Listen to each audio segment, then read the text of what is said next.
Dans le livre de la Genèse, chapitre 2 et chapitre 3, on découvre l'histoire où, après avoir désobéi à Dieu, Adam et Ève sont chassés du jardin d'Éden.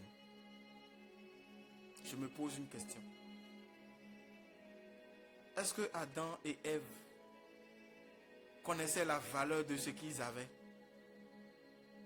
Peut-être parce qu'ils ne connaissaient pas la valeur de ce qu'ils avaient, ils n'ont pas su la garder et la préserver. Enfin, ils n'ont pas su se priver du plaisir de manger ce fruit-là pour garder l'avantage qui était d'être dans le jardin en communion avec Dieu.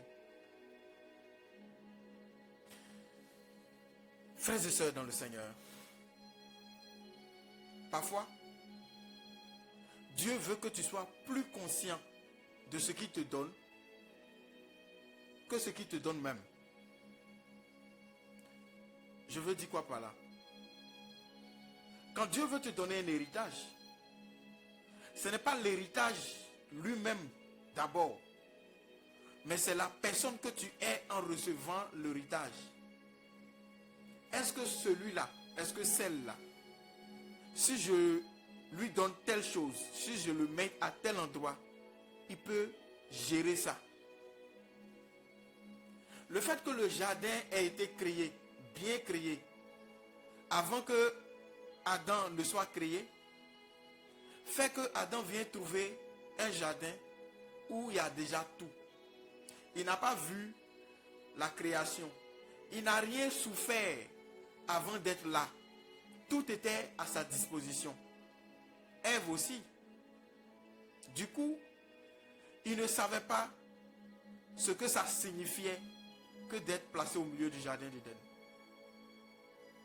S'il était venu du désert, s'il était venu d'un endroit où il a eu du mal à manger, du mal à boire de l'eau, où il faisait chaud de jour et très froid de nuit, il allait se dire, attention, ce lieu où je me trouve là, je ne prendrai aucun risque et je ne vais pas perdre cette place.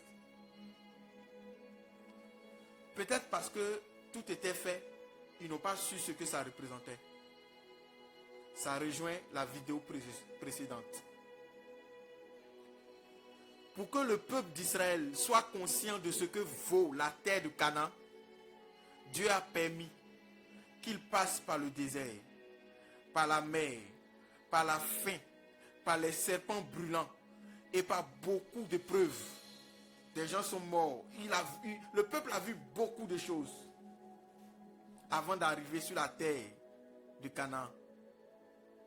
Et ils savent d'où ils viennent. Ils savent où ils sont. Et ils se disent, attention, Dieu nous a envoyés ici. On ne va pas faire n'importe quoi avec cette terre-là. Quand Dieu veut te donner quelque chose, ce n'est pas la chose tout de suite le problème. Il peut te donner ça du jour au lendemain. Mais l'héritier que tu vas être, c'est ça qu'il veut former.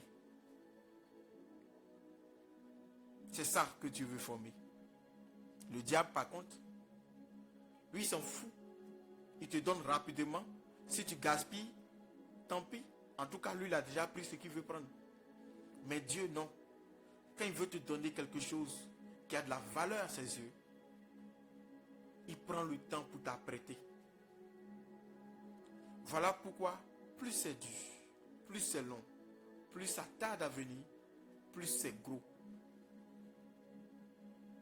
Je prie que le Seigneur te bénisse, qu'il te fortifie dans la foi, qu'il ne te laisse pas abandonner au cours du chemin à cause des épreuves, mais que l'esprit de force te soit donné pour avancer, pour continuer la marche, pour persévérer jusqu'à devenir la personne que Dieu veut. Lorsque tu seras l'homme que Dieu veut, tu vas gérer simplement et très bien la chose que Dieu te donnera. Pour Dieu, le plus important, ce n'est pas ce que tu demandes, c'est ce que tu deviens. Et Dieu veut te former une personnalité. Il veut te former un caractère. Il veut faire de toi un véritable héritier de l'héritage qu'il veut te donner. Quelqu'un qui saura garder, entretenir et léguer ensuite à d'autres personnes. Qu'il pourra lui aussi former pour que l'héritage soit bien gardé de génération en génération. C'est ce que Dieu est en train de faire avec toi. C'est ce que Dieu veut faire avec toi. Et c'est cela. Pourquoi? C'est la raison pour laquelle tu dois garder l'espoir. Tu dois persévérer. Tu dois prier. Parce que Dieu est en train de bâtir une personne qui pourra bâtir d'autres personnes. Quelqu'un qui saura garder la grâce, qui saura la transférer plus tard à des gens qui sont bâtis pour recevoir, pour garder et pour transférer de génération en génération. Que Dieu te bénisse. Que Dieu dépose en toi la sémence qu'il faut pour être un bon gardien, quelqu'un qui cultive bien le don qu'il reçoit, quelqu'un qui sait conserver, entretenir, protéger et qui connaît la valeur du don. Que Dieu te bénisse. Que Dieu t'enrichisse d'abord dans l'être intérieur et qui te donne ensuite tout ce dont tu désires. Jean pouvait dire, bien-aimé, je souhaite que tu prospères à tous égards, comme prospère l'état de ton âme. Dieu veut que ton âme soit bâtie.